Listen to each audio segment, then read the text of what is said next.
Добрый день, дорогие друзья! Вновь в эфире «Арена событий», программа для тех, кто хочет знать события в лицо. С вами Владимир Сенюшкин. Каждый год 1 июля мы сталкиваемся с изменением в ценообразовании. Наступивший 2016 год станет годом кардинальных перемен в тарифной политике Республики Саха-Якутия. Так, во всяком случае, анонсировали в Государственном комитете по ценовой политике республики. Наш сегодняшний выпуск посвящен переходу на поселенческий принцип тарифообразования в сфере теплоснабжения. Вообще работа по переходу на поселенческие тарифы начиналась еще в 2007 году. В 2007 году еще мы поняли, что есть такая тема, да? Но поняли, что, конечно, без глубокого анализа нельзя такие решения принимать, и поэтому была заказана научно-исследовательская работа, которая была проведена и сделала вывод, что в целом для большинства потребителей это даст положительный эффект снижения затрат. Упомянутая научно-исследовательская работа была проведена в 2012 году. Я вообще хочу отметить, что ничего по переходу на поселенческий принцип тарифообразования в теплоснабжении не делалось спонтанно. Все было продумано и мотивировано. Была завершена работа по формированию нормативно-правовой базы в сфере регулирования тарифов на тепловую энергию. Были введены в эксплуатацию информационные средства, позволяющие формировать тарифы по каждой котельной. Проведен всесторонний анализ последствий перехода для бюджета, предприятий, поставщиков и потребителей, причем рассмотрено свыше 12 тысяч потребителей. И только после всего этого было принято решение об установлении тарифов на тепловую энергию отдельно по каждому поселению. В области ценовой политики с 1 июля 2016 года мы должны перейти на утверждение тарифов на теплоэнергию отдельно по каждому поселению. Сегодня они рассчитываются в среднем по районам, что порождает внутреннее перекрестное субсидирование между райцентрами и поселениями. Новый порядок не только снизит затраты большинства потребителей в крупных поселениях, но и даст дополнительный толчок процессам энергосбережения в отдаленных поселках. Антонина Борисовна, каковы предпосылки перехода на поселенческое тарифообразование в сфере теплоснабжения?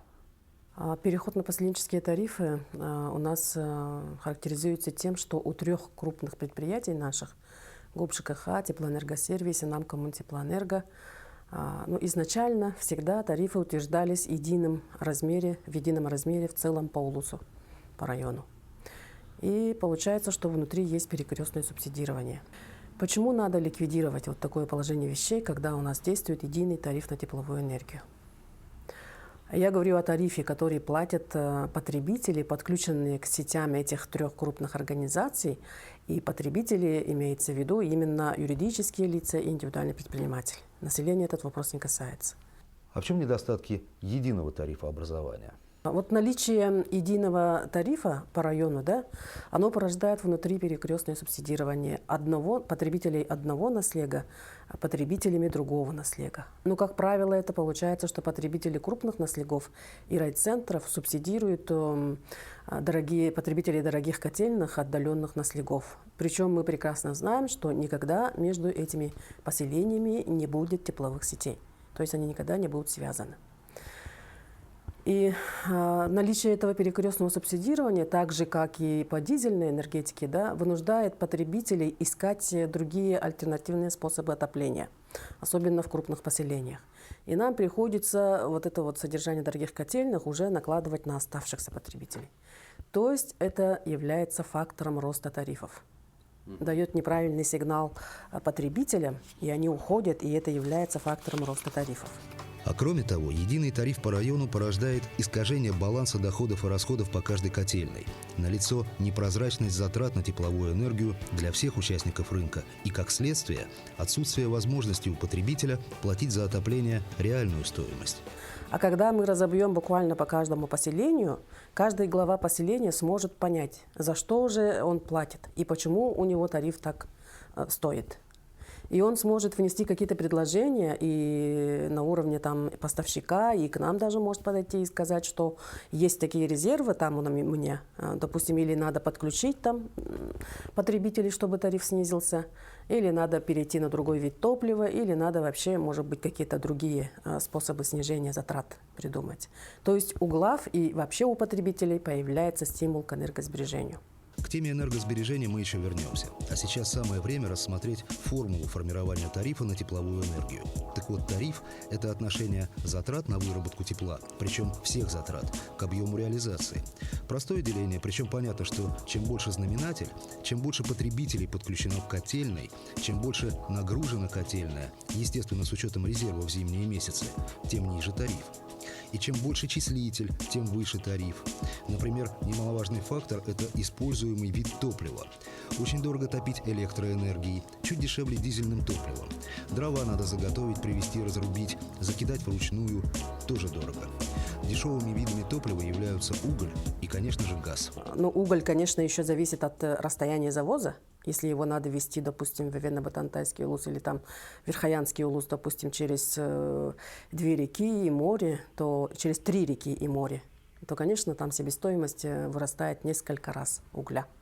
Ну и, конечно, влияет еще на размер тарифа, вот, скажем так, если маленькая котельная, буквально пристройка, там клубы или там детсаду, да, к школе, а нам по технике безопасности мы обязаны содержать там 4 кочегаров, там слесаря и так далее, да, вот это очень сильно влияет на тарифы. Допустим, вот в маленьких поселениях мы смотрим, доля заработной платы может достигать до 70%. Вот такое есть. И здесь, конечно же, особенно в газифицированных улусах, надо говорить о диспетчеризации котельных. И такие проекты вот в НАМ Коммунтеплоэнергии очень хорошо делаются. То есть буквально ликвидируется котельная и делается такой мини-модульная котельная, которая работает без человека. Это дает большую экономию. Есть у нас еще понятие энергосервисные контракты. Здесь хочу сказать, что у нас республика является лидером в Российской Федерации по развитию энергосервисных контрактов. Это когда директор школы или детсада объявляет конкурс о том, что он хочет снизить потребление тепла, ну, в основном в начале тепла, да, идет. Появляется предприниматель, вкладывает свои средства, утепляет здание и отбивает свои средства за счет полученной экономии. И что получается, когда у нас действует единый районный тариф? Да? Получается, что в райцентре и в крупных поселениях тариф завышен за счет дальних наслегов, а в дальних наслегах, наоборот, занижен и ниже затрат. И энергосервисная компания приходит и видит, что ему будет выгодно работать в райцентре. Как раз таки вот наше агентство привлекает инвестиции, да, через механизм энергосервисного контракта. Это в законе прописано, да?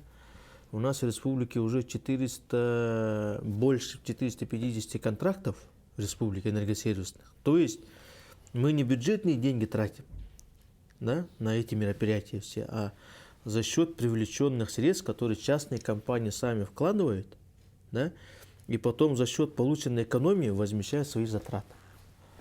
Соответственно, если вот мы сейчас приняли поселенческий тариф, да, как раз по этим поселенческим тарифам энергосервисные компании будут знать, где какие большие затраты, где можно получить больше экономического эффекта. Алексей Григорьевич, какие вы видите положительные стороны в переходе на поселенческий принцип тарифообразования в сфере теплоснабжения? Энергосервисные компании, если раньше у нас работали практически вот в центральных районах, да, они сейчас войдут именно на северный район, потому что окупаемость быстрее будет. И самое главное, мы будем видеть, в каком состоянии котельной. Да?